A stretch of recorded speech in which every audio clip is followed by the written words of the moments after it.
প্রিয় ছাত্রছাত্রী, ইতিহাস সৃষ্টি করলো ভারতীয় মেয়েরা থুরি স্কুল সার্ভিস কমিশন। এতদিনের চেঁচামেচি, কামড়া কামড়ি, আকচা আকচি, কাদা ছোড়াছুড়ির পর তারা বাধ্য হলো রেজাল্ট বের করতে। দেখো, যেখানে কম্পিউটারে খাতা দেখা হয় সেখানে এই এমসিকিউ পদ্ধতিতে পরীক্ষা দেখার রেজাল্ট বের হতে এত সময় লাগে না। নানা টালবাহানা গড়িমসির মধ্য দিয়ে এসএসসি যা বের করলো তা রেজাল্ট নয়, তা সেই চৌধুরীদের সামিয়ানা বের করার মতোই ব্যাপার। সেই চৌধুরীদের সামিয়ানা বাইরে যখন আনা হয়েছিল, নানান জনের নানা প্রশ্ন, কিন্তু সবাইকে অবাক করে দিয়ে সেই নায়েব মশাই জানিয়েছিলেন যে কেন সামিয়ানাটা বের করা হয়েছে, উই ধরেছে, তাই তাকে রোদে দেওয়ার জন্য বের করা হয়েছে। ঠিক আজকে যেটা বেরোলো, এসএসসির যে রেজাল্ট বেরোলো, সেটাও কিন্তু সেই উই ধরা, উই পোকায় কাটা, ঘুণ ধরা একটা রেজাল্ট। বুঝতে পারছি, পরিষ্কার আজকে তোমাদের মানসিক পরিস্থিতিটা কিন্তু বুঝতে পারছি, আমরা বুঝতে পারছি। কিন্তু যারা উপরতলায় বসে এই মানসিক অশান্তির ব্লুপ্রিন্ট তৈরি করছে, তোমরা যাদেরকে বারবার বলছো অপদার্থ কমিশন, অপদার্থ অমুক মন্ত্রী, অপদার্থ তমুক মন্ত্রী, না, এরা কেউ অপদার্থ নয়। এরা প্রত্যেককেই সজাগ, এরা প্রত্যেককেই সুচতুর, বুদ্ধিমান। শুধু সেই খুড়োর কলের কথাটা মনে আছে তো? সেই খুড়োর কলের সামনে যে খাবারটা ঝুলছে সেটার লোভে সে ছুটছে, ঠিক খুড়োর কল করেছে এরা, আর আমরা ছুটছি সেই লোভে। আমাদেরকে ছুটতেই হবে, ছোটাই তো জীবন, চলাই তো জীবন। কিন্তু সত্যিই কি আমাদের জীবন চলছে? এই চলাকে কি চলা বলে? তোমাদের কি মনে হচ্ছে না যে সেই প্রেমেন্দ্র মিত্রের তেলেনাপোতা আবিষ্কার গল্পের কথা, এটা আবিষ্কার না ইনভেনশন না ডিসকভার? এবং লেখক, সমালোচকেরা সেখানে বলেছেন যে তেলেনাপোতা গ্রাম কোনো গ্রাম নয়, বাংলার প্রতিটা গ্রামই তেলেনাপোতা একটা বিশেষ সময়ে, বিশেষ সময়ের প্রেক্ষিতে। আজকে কি মনে হচ্ছে না যে মহানগর থেকে 30 মাইল দূরে তেলেনাপোতা নয়, আজ সমগ্র মহানগর সহ পশ্চিম বাংলাটাই তেলেনাপোতা গ্রাম?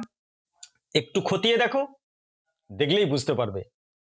তাহলে কমিশন যেটা বের করলো তোমার রেজাল্ট নয়, তুমি কত পেয়েছো না, তোমাকে কমিশন কত নম্বর দিয়েছে তুমি সেটাই জানতে পারলে, সবাই জানতে পারলো ইন্ডিভিজুয়াল। আগে আমরা রেজাল্ট কিভাবে দেখতাম? আগে আমরা রেজাল্ট দেখতাম পত্রিকায়, অ্যাডমিট কার্ড নিয়ে বসতাম, নিজের রোল নম্বর সিরিয়ালি 14 বার মেলাতাম, মিলে গেলে পাস করার পরেও আবার সেটা দেখতাম, আন্ডারলাইন করতাম, সবাইকে দেখাতাম। এখন ব্যাপারটা কেমন যেন চোরা গোপ্তা, গুপচুপ ভাবে হচ্ছে। কেন? রেজাল্ট বের হলো কখন? এটাও ইতিহাস সৃষ্টি করলো। রেজাল্ট বের হলো গভীর রাতে, সারা রাত ধরে যারা বিনিদ্র রাত কাটিয়েছো রেজাল্ট দেখার জন্য, পরের দিনও রেজাল্ট দেখতে পাওনি, দু একজন ভাগ্যবান ছাড়া। কি না তো নেট জ্যাম, এই অমুক জ্যাম, অমুক ট্রাফিক জ্যাম, হ্যান জ্যাম, ত্যান জ্যাম, হেনা তেনা, নানা রকমের বাহানা, নানা রকমের কেস, নানা রকমের জটিলতা, সমস্ত প্রতিকূলতা কাটিয়ে যেটা বেরোলো, তোমরা যা আশা করেছিলে তা নয়, তোমাদের আশার মুখে ছাই দিয়ে দিল। আবার ভালো কথা, তোমরা বলছো যে কমিশন অপদার্থ। না, কমিশন অপদার্থ নয়, আমি আগেও বলছি, গাঁজা কমিশন খায়নি, বরং তোমাদের মতোই কাউকে না কাউকে গাঁজা খাওয়ায়, যারা গাঁজা খেয়ে এই গাঁজাখুরি কাজগুলো করে। ঠিক আছে? নইলে তোমরা দেখো, যে সমস্ত প্রশ্নগুলো চ্যালেঞ্জ করার বিষয় ছিল, যে প্রশ্নগুলো সত্যিকারের চ্যালেঞ্জিং ছিল, সেই প্রশ্নগুলো কি হলো? সবাইকে নাম্বার দিয়ে দেওয়া হলো, তারা চ্যালেঞ্জের মুখে গেলই না। যে প্রশ্নগুলো নিয়ে বিতর্ক চলতে পারত, যে প্রশ্নগুলো নিয়ে তোমরা কমিশনের যোগ্যতা নিয়ে প্রশ্ন তুলেছো, এড়িয়ে গেল, বিতর্ক বাড়ালোই না। তার মানে তোমাকে ওখানেও আর একটা ফাঁক রেখে দিল, যে তুমি আবার চেঁচাও, আবার আঁচড়াও, আবার কামড়াও, আবার সেই ডেট পে ডেট, তারিখ পে তারিখ, লিস্ট পে লিস্ট চলতে থাকবে। চলুক, এ 18 মাসে বছর নয়, এ 36 মাসেও বছর নয়, কবে যে এদের বছর পূর্ণ হবে ভগবান জানে। তাহলে ডেটের পর ডেট, তারিখের পর তারিখ, সবকিছু তাহলে এর ফলে কি হলো, তুমি পরীক্ষা দিয়ে এসে যে নাম্বার কাউন্ট করেছিলে যে তুমি এত পেতে পারো, তুমি হয়তো 45, 48, 50 ধরে রেখেছো, আশায় বুক বেঁধেছো, আমাকে কমেন্টে জানিয়েছো যে স্যার আমি এত পেয়েছি, আমার কোনো চান্স আছে কি। দেখো, আমি কাউকেই হতাশ করতে পারি না, একজন শিক্ষক হিসেবে এটা আমার কাজ নয়। ডিমোটিভেট করা, কাউকে ডিমোরালাইজড করা আমার কাজ নয়। আমার কাছে তুমি প্রশ্নটা করেছো এক বুক আশা নিয়ে যে আমি পজিটিভ কিছু বলবো, তোমার ভিতরের যে শক্তি আছে সেটাকে জাগিয়ে তোলাই আমার কাজ। আর কে বলতে পারে যে তুমি 45 পেয়ে পাবে না? আজকে যদি আমি তোমাকে বলে দিই না না তোমার স্কোর খুব কম, তুমি একদমই পাবে না, এটা মূর্খের মতো কাজ হবে বলা, ঠিক আছে? বরং তুমি যা পেয়েছো সেটা সেটা পেলে তুমি পরীক্ষার এক ধাপ অনেক এগিয়ে গেছো, তোমার এটাও জীবনের একটা শিক্ষা। দেখো, ব্যর্থতা থেকেও মানুষ শিক্ষা নেয়, কিন্তু এখন যা পরিস্থিতি যে বারবার সুযোগ আসবে না। যাই হোক, তাহলে তোমার পরীক্ষা দেওয়ার পর তুমি যে নম্বর কাউন্ট করেছো, এখন তোমার নম্বর কমে যাচ্ছে। আবার যার নাম্বার কম ছিল, এই গাঁজাখড়ি উত্তরে এই সবাইকে নাম্বার ঢালাও পাইয়ে দেওয়ার ব্যবস্থা করাই, তার নাম্বার বেড়ে গেল, তার নাম্বার বেড়ে গেল। এবং এটাও শোনা যাচ্ছে যে বিভিন্ন জায়গায় পরীক্ষার হলগুলোতে প্রচুর বলা বলি হয়েছে, গণটোকাটুকি হয়েছে। এই কথা সত্যি না মিথ্যা এটা বিচার করার দায়িত্ব আমার নেই, সেই হলে যারা ছিলেন সেটা তারা দেখবেন, তারা বুঝবেন। আমি নিজেও পরীক্ষার হলে ডিউটিতে ছিলাম, ঠিক আছে? সেরকম কিছু হয়নি, হয়তো কোনো কোনো জায়গায় হয়েছে, হতে পারে, এই অভিযোগও কিন্তু আসছে। এখন দেখো, যারা পরীক্ষার হলে ইনভিজিলেশন ডিউটি দিচ্ছেন তারা তো ছাত্রছাত্রীদের মনের অবস্থাটা বোঝে যে এদের চাকরি পাওয়াটা কতটা জরুরি, এদের খিদে কতটা। সেই সময় তাদের ক্ষুধার্ত কুকুরকে যদি খাবার সময় বাগড়া দিতে যায়, সে যেমন কামড়াতে আসে, তাহলে একজন চাকরি প্রার্থী ক্ষুধার্ত যে মেধা, তাকে যদি বাধা দিতে যাওয়া যায় তাহলে সেও হয়তো ওই সময় ভুলে যেতে পারে তার নৈতিক জ্ঞান, নৈতিক আদর্শ। এমনও হয়েছে অনেক জায়গায়। যাই হোক, দেখো, তাহলে কমিশন, আমি বাংলার ক্ষেত্রে বলি যে রবীন্দ্রনাথ ঠাকুর রূপনারায়ণের কোলে কবিতায় লিখছেন, রক্তের অক্ষরে দেখিলাম আপনার রূপ, রক্তের অক্ষরে দেখিলাম আপনার রূপ। নিজেকে তিনি আঘাতে আঘাতে বেদনায় বেদনায় চিনলেন এবং নিজের রক্তাক্ত স্বরূপকে উপলব্ধি করলেন। কেউ হয়তো চ্যালেঞ্জ করেছে, তোমরা তাকে খুঁজে বের করো কে এই প্রশ্নটাই চ্যালেঞ্জ করেছে, কারা চ্যালেঞ্জ করেছে। চ্যালেঞ্জ না করলে তো কমিশন উত্তর দিত না। চ্যালেঞ্জ করিয়েছে কেউ, খোঁজ নিয়ে দেখো তাকে চ্যালেঞ্জ করিয়েছে। সে এতটা মূর্খ নয়, এতটা বুর্বক নয় যে এই প্রশ্নের উত্তর সে লিখবে আপনার জগৎ। তাহলে যে সর্ষে পড়া দিয়ে সমাজে ভূত ঝাড়ার প্রচলন আছে, সেই সর্ষের মধ্যেই যদি ভূত ভরা থাকে তাহলে তুমি কি করবে? তাহলে ভূত ঝাড়বে কি করে? সর্ষের মধ্যেই ভূত ভরা। কমিশন উত্তর দিল কি? আপনার জগৎ। আবার তোমাদেরকে সুযোগ করে দিল কেস করার, মানে আবার কেস, আবার উত্তর চ্যালেঞ্জ। এদিকে বিচারপতি অমৃতা সিনহা, মাননীয় অমৃতা সিনহার ডিভিশন বেঞ্চ এই 10 নম্বর কারা পাবে, অভিজ্ঞতার নম্বর কারা পাবে, এই বিতর্ক কিন্তু পিছু ছাড়ছে না। যারা ফ্রেশার্স তারা চাইছে এই 10 নম্বর বাদ দিয়ে দেওয়া হোক, যারা কর্মরত শিক্ষক তারা চাইছে না এই 10 নম্বরটাই আমাদের পুঁজি, সম্বল। হ্যাঁ, সত্যিই তাই। এই 10 নম্বরটা যদি বাদ দিয়ে দেওয়া হয় তাহলে খুব কম সংখ্যক চাকরিহারা শিক্ষক চাকরি পাবেন। আমি এটাও বলছি, এই 10 নম্বর দিয়ে দেওয়ার পরেও বহু শিক্ষক চাকরি হারাবেন। আমার কথা মিলিয়ে নিও, অন্তত 20 থেকে 30% যোগ্য চাকরিহারা শিক্ষক চিরদিনের জন্য চাকরি হারাবেন। এটা খুব দুঃখজনক, খুব, মানে শিক্ষা ব্যবস্থার ইতিহাসে, শিক্ষক নিয়োগের ইতিহাসে এক বিরল দৃষ্টান্ত হয়ে থাকবে, এক নির্লজ্জ ঘৃণ্যকর ইতিহাসের সাক্ষী থাকবে আগামী প্রজন্ম। সে হয়তো কোনোদিন গল্প করবে যে আমি চাকরি পেয়েছিলাম, চাকরি হারিয়েছি, সমাজে মুখ দেখাতে পারবে না, অনেক রক্ত ঝরবে। আমি বলছি এই ঘটনা কাম্য নয়। তাহলে এই কেস সম্ভাব্য ডেট দেওয়া হচ্ছে যে 12 তারিখ, পরবর্তীকালে 12 তারিখ, মানে আজকে 10 তারিখ যদি হয় আর দুদিন পর শুনানি। তোমরা কি মনে করো? এদিকে অমৃতা সিনহার ডিভিশন বেঞ্চ এই 10 নম্বর কারা পাবে কারা পাবে না তাদেরকে দেওয়া উচিত কি উচিত নয় এই বিষয়ে তিনি প্রশ্ন তুলেছেন। মাননীয় বিচারপতির এই প্রশ্ন আবারও কিন্তু জট বাড়াতে চলেছে, অর্থাৎ জট ছাড়াবার লক্ষণ কিন্তু খুব কম, জট কিন্তু বেড়েই চলেছে। শুনছি যে 12 তারিখে এই জটগুলোর একটা শুনানি হবে, কিন্তু কোর্টে, হাইকোর্টে এইগুলো শোনার জন্য, এগুলো করার জন্য কতক্ষণ সময় থাকে? বেশিক্ষণ সময় থাকে না। 12 তারিখেও জট কাটবে বলে মনে হয় না। তাহলে 12 তারিখে যদি জট না কাটে, তাহলে মামলা গড়াবে সুপ্রিম কোর্টে। মামলা কোথায় গড়াবে? সুপ্রিম কোর্ট অব্দি মামলা গড়াবে। তাহলে মামলা যদি সুপ্রিম কোর্ট অব্দি গড়ায়, তাহলে পরিস্থিতি কি দাঁড়াবে? পরিস্থিতি অনেক ভয়ঙ্কর হবে, অর্থাৎ নিয়োগ অনেক পিছিয়ে যাবে। বেশ, নিয়োগ পিছিয়ে যাবে। এখন যেটা প্রাথমিক কাজকর্ম, তাহলে যে রেজাল্টটা বার হলো এটা রেজাল্ট নয়, এই রেজাল্টের পর ভেরিফিকেশনের জন্য ডাকা হবে, তার সম্ভাব্য ডেট 17 তারিখ, তার আগে নোটিফিকেশন দেবে।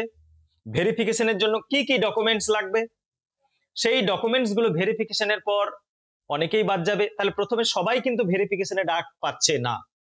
তাহলে যারা ভেরিফিকেশনে ডাক পাচ্ছে না, ধরেই নিতে হবে তারা প্রিলিমিনারিতেই আউট হয়ে গেল। যারা ভেরিফিকেশনের জন্য ডাক পাবে তারাও কিন্তু ইন্টারভিউ ডাক পাবে, এমনটা ভাবার কোনো কারণ নেই।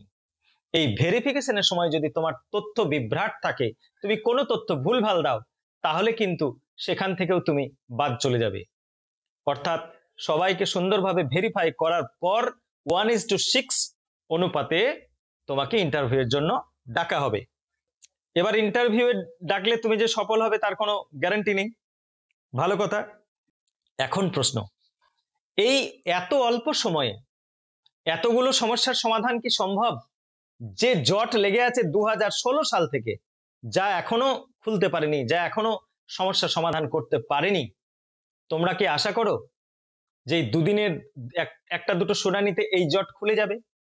মানলাম জট খুলে গেল, আবার জট লাগবে। ওই যে কমিশন কাউকে না কাউকে গাঁজা খাওয়াচ্ছে, সে নেশার ঘরে কিছু ভুলভাল বকে কিছু কেস কামারি করে দিচ্ছে, তাকে দিয়ে করানো হচ্ছে, আবার জট যদি খুলে যায় আবার জট তৈরি। জট খুলে গেলে জটের ব্লুপ্রিন্ট আবার তৈরি, কিভাবে আবার নতুন জট লাগানো যায়। ঠিক আছে, দেখো এই প্রসঙ্গে নবম দশমের রেজাল্ট আসছে। যারা নবম দশমের রেজাল্ট, তারা তো বলির পাঁঠার মতো কাঁপছে। শোনা যাচ্ছে নাকি আজকে তাদের রেজাল্ট বেরোবে, জানি না সেটা আবার গভীর রাতে বেরোবে না কখন বেরোবে। তারা কিন্তু বলির পাঁঠার মতো কাঁপছে, তারা কিন্তু ভয়ে ভয়ে আছে কি হয় কি হয় না।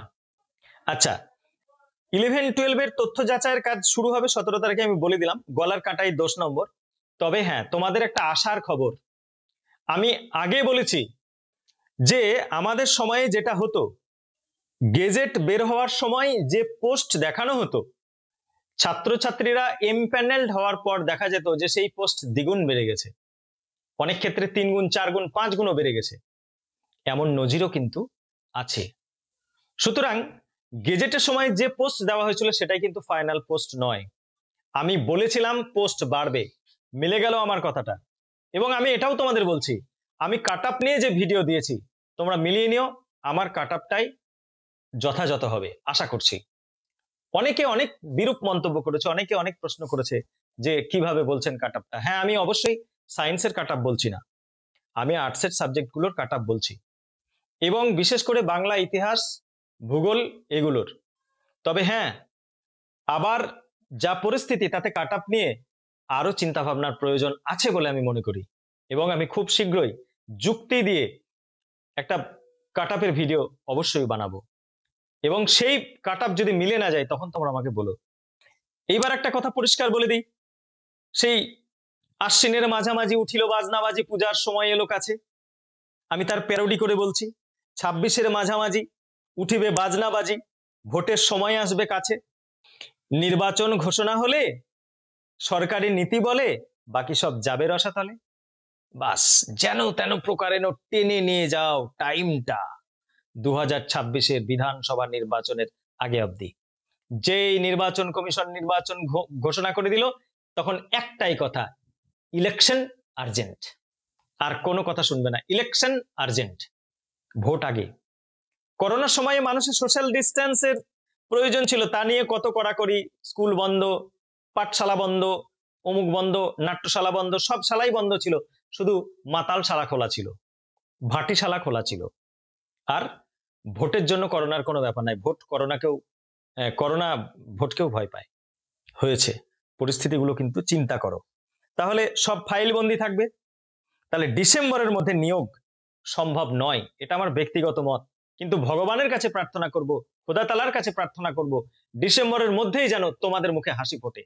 যারা যোগ্য চাকরি হারা শিক্ষক তারাও হাসি মুখে থাকুন, যারা ফ্রেশার্স, যারা পড়াশোনা করেছে, মাথার ঘাম পায়ে ফেলে দিনরাত যারা পরিশ্রম করেছে, যে যা বলেছে শুনেছে, যে যেটা বলেছে সেটা মুখস্থ করেছে, পড়েছে, পরীক্ষা দিয়েছে, তাদের মুখে হাসি ফুটুক, তাদের সংসার জীবনে তারা প্রতিষ্ঠা পাক, তারা যে স্বপ্ন দেখেছে, যে স্বপ্ন দেখিয়েছে, তাদের সেই স্বপ্ন পূরণ হোক।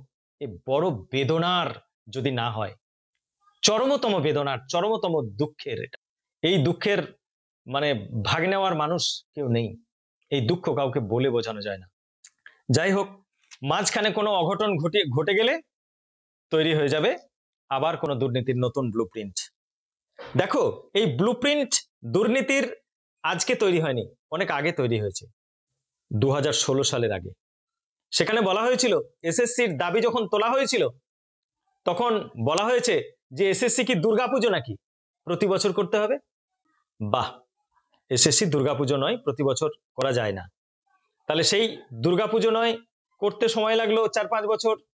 2016 সাল, 2016 সালের পর আবার দুর্গাপুজো হলো এই 25 সালে, কিন্তু সে পুজোয় এত গন্ডগোল, এত কিছু, মন্ত্রে এত ভুল, পুরোহিত এত অপদার্থ, যার বলে বোঝানোর ভাষা নেই। তাহলে বুঝতেই পারছো, দুর্গাপুজো নয়, প্রতি বছর হবে না। তাহলে তোমরা ঘেউ ঘেউ করছো, ভেউ ভেউ করছো, পরীক্ষা চাই, এই চাই, হ্যান চাই, ত্যান চাই, হবে রে বাবা, হবে। ওই খুঁড়োর কলের মতো দৌড়াতে থাকতে হবে। দেখো, তাহলে যারা বলবেন, অনেকে হয়তো বলছে এই পরিস্থিতিতে, বড় বড় ইউটিউবার যারা, যাদের সামাজিক পরিচিতি অনেক বেশি, যাদের রাজনৈতিক পরিচয় অনেক বড়, যারা আর্থিক দিক থেকে অনেক শক্তিশালী, তারা সরাসরি নেতা মন্ত্রীকে গালিগালাজ দিচ্ছেন এবং বলছেন যে 2026-এ এই সরকারকে পাল্টাতে হবে, এই সরকারকে পাল্টাতে হবে, দড়ি ধরে মারো টান, রাজা হবে খান খান। এটা অত সহজ নয়, বেড়ালের গলায় ঘন্টা বাঁধবে কে? এটা অত সহজ নয়। কেন? বিকল্প নেই। রাজনীতি আমি বুঝি না, কিন্তু তবু আমার মনে হচ্ছে এই মুহূর্তে পশ্চিমবাংলায় তৃণমূলের বিকল্প নেই যারা এই হাল ধরতে পারে। আমি তর্কের খাতিরে ধরেই নিলাম যে তৃণমূল সরকারের জায়গায় অন্য কোনো সরকার এলো পশ্চিমবাংলায়, তাহলে কি রাতারাতি পরিস্থিতি বদলে যাবে? এই মগের মুলুকটা কি রাতারাতি রাম রাজত্বে পরিণত হয়ে যাবে? এটা বিশ্বাস করা, এটা আশা করা চরমতম মূর্খামি। সরকার বদলাবে, দল বদলাবে, মানুষ তো বদলাবে না। আজকে দল বদলালেই, হেরে গেলেই ওই হেরো পার্টির নেতা মন্ত্রীরা এসে যে দল জয়ী হবে তার পতাকা ধরবে এবং আগের দলের কেন ছেড়েছো তখন বলবে আগের দল চরম দুর্নীতিতে ভরা ছিল, এই নিজের থেকে দেখেছে এই দুর্নীতি সহ্য করতে পারি না বলেই আমি এই দলে এলাম। বুক ফুলিয়ে বলবে কিছুই না, ব্যক্তি স্বার্থ। বর্তমান রাজনীতিটা চলছে সম্পূর্ণ ব্যক্তি স্বার্থের উপর। দার্শনিক রুশো বলেছিলেন যে রাজার প্রথম এবং প্রধান কর্তব্য হচ্ছে প্রজার মঙ্গল করা। রাজা যদি প্রজার সেই প্রয়োজন মেটাতে অসমর্থ হন, তাহলে রাজাকে ক্ষমতাচ্যুত করার অধিকার প্রজার আছে। তোমাদের মনে নেই ফরাসি বিপ্লবে ফরাসি দার্শনিকদের অবদান? তোমরা সেই কথাগুলো স্মরণ করো। মনে নেই টেনিস কোর্টের শপথের কথা? মনে নেই বাস্তিল দুর্গ পতনের কথা? তোমরাই পারো, তোমরাই পারো এই সমাজ ব্যবস্থার পরিবর্তন আনতে। আমি বলছি না সরকার বদলাতে হবে, সরকারকে মেরে খান খান করে করে দাও, আমি সে কথা বলছি না। এই সরকারই থাক। আমাদের মাথা ব্যথা হলে কি আমরা মাথা কেটে ফেলি? আমাদের যখন মাথা ব্যথা হয় আমরা কি মাথাটা কেটে ফেলি, নাকি মাথা যন্ত্রণার ওষুধ খায়? মাথা যন্ত্রণার ওষুধ খায়। সুতরাং আমাদেরকে সেই মাথা যন্ত্রণার ওষুধ খেতে হবে। বেশি বেশি করে শিক্ষিত মানুষকে এই রাজনীতিতে আসতে হবে, যারা শিক্ষার মর্ম বোঝে। ভোট দেওয়ার আগে চিন্তা করতে হবে যাকে আমি ভোট দিচ্ছি সে সত্যি আমার মূল্যবান ভোটটা পাওয়ার যোগ্য কিনা। কোন রাজনৈতিক দল দেখে নয়, ব্যক্তি দেখে, ব্যক্তিত্ব দেখে যদি কেউ ভোট দেয়, আমার মনে হয় সমাজের পরিবর্তন আসবে। এটা আমার ব্যক্তিগত মত, কেউ আমার মতের সঙ্গে নাও মিলতে পারে তাদের। তাহলে আরো একটা আশার খবর আমি তোমাদের বললাম যে পোস্ট বাড়তে চলেছে। কেউ বলছে 400 বাড়বে, 500 বাড়বে, 600 বাড়বে, 700 বাড়বে, কেউ জানে না কত বাড়বে। আমার হিসাবে 2 থেকে 3 হাজার পোস্ট বাড়তে পারে আমার হিসাবে। এবং এই নিয়োগের ভবিষ্যৎ কি? যদি এই সমস্যাগুলোর সমাধান না হয়, ভোটের আগে পর্যন্ত যদি একটা হিললে না হয়, তাহলে হয় এই নিয়োগটা ঝুলে যাবে, নয় সুপ্রিম কোর্ট রায় দিয়ে দেবে পুরো প্যানেল বাতিল হতে পারে। ভগবান না করুক এটা এটা যেন না হয়। ভগবান যেন কখনো এরকম নির্মম নির্দয় আঘাত না করেন। আর একটা মজার বিষয় যে ইন সার্ভিস টিচার যারা, তারা নিজেদের মধ্যে নিজেরাই স্বার্থ নিয়ে জড়িয়ে যাচ্ছে এবং একের পর এক মামলা করছে। এটাও কি উদ্দেশ্য প্রণোদিত? যে সমস্ত শিক্ষক দীর্ঘদিন ধরে যোগ্য প্রার্থীদের চাকরি ফিরিয়ে দেওয়ার জন্য আন্দোলন করেছেন, রাস্তায় বসে থেকেছেন রোদ ঝড় বৃষ্টি উপেক্ষা করে, তাদের আজকে পরিস্থিতিটা কি চিন্তা করো। এবং সবচেয়ে বড় অদ্ভুত যে একজন ভালো ছেলে, আব্দুল সাত্তার নাম, বীরভূমের, তাকে মিথ্যা কেসে জড়িয়ে লকআপে ভরে দেওয়া হয়, জেলে ভরে দেওয়া হয়। সে জেল থেকেই পরীক্ষা দিয়েছে, কিন্তু দেখানো হচ্ছে সে অনুপস্থিত। কি এগুলো বলার ভাষা নেই। এগুলো ইচ্ছাকৃত ভুল, এগুলো কোনো গাঁজাখুরি গল্প নয়, অপদার্থ নয় কমিশন। এটা মাথায় রাখতে হবে। দেখো, এই পরিস্থিতিতে দাঁড়িয়ে একটাই কথা বলার, আমি অনেককে বলতে শুনছি যে 10 নম্বর টিচাররা পেলে ফ্রেশারদের নিয়োগের আশাটা মরে যাবে। একদম ভুল। ওরা যদি সম্পূর্ণ নিয়োগ হয়ও, তারপরেও যে প্রচুর পোস্ট খালি থাকছে, সেই পোস্ট কিন্তু ফ্রেশারদের জন্য। এবং আমার বিশ্বাস, যদি ঠিকঠাক ভাবে এই জট কেটে যায়, জট খুলে যায়, ফ্রেশারদের জয় জয়কার হবে। তোমরা নিশ্চিত থাকো, তোমাদের মেধা, তোমাদের অধ্যাবসায়, এই সমস্ত কিছুর কাছে ডেপুটেড টিচাররা, মানে যারা ইন সার্ভিস টিচার, তারা হার মানবে, আমি বলছি। কারণ তারা মানসিকভাবে যতটা বিপর্যস্ত, ঠিক তোমরা এই মানসিক পরিস্থিতিটাকে পজিটিভ দিকে লাগিয়েছো, খেটেছো, কাজ করেছো, তোমরা তার ফল পাবে। তোমরা হতাশ হয়েও না। আমি তোমাদের একটা কথাই বলবো, তোমরা হতাশ হয়েও না। Arise and stop not till the goal is reached. তোমরা যতক্ষণ না তোমাদের লক্ষ্যে পৌঁছাচ্ছ, ততক্ষণ থেমো না। আর তোমাদের সম্মিলিত সংঘবদ্ধ আন্দোলন, তোমাদের দাবি আদায়ের নাছোড়বান্দা মানসিকতা তোমাদের লক্ষ্যে পৌঁছাতে সাহায্য করবে। তাই তোমরা হাল ছেড়ো না। ধন্যবাদ প্রিয় ছাত্রছাত্রী, সব সময় তোমাদের পাশে আছি। যেরকম ভাবে তোমরা সহযোগিতা করতে বলবে, আমি চেষ্টা করব সেইভাবে তোমাদের পাশে থাকার। ভালো থেকো সবাই।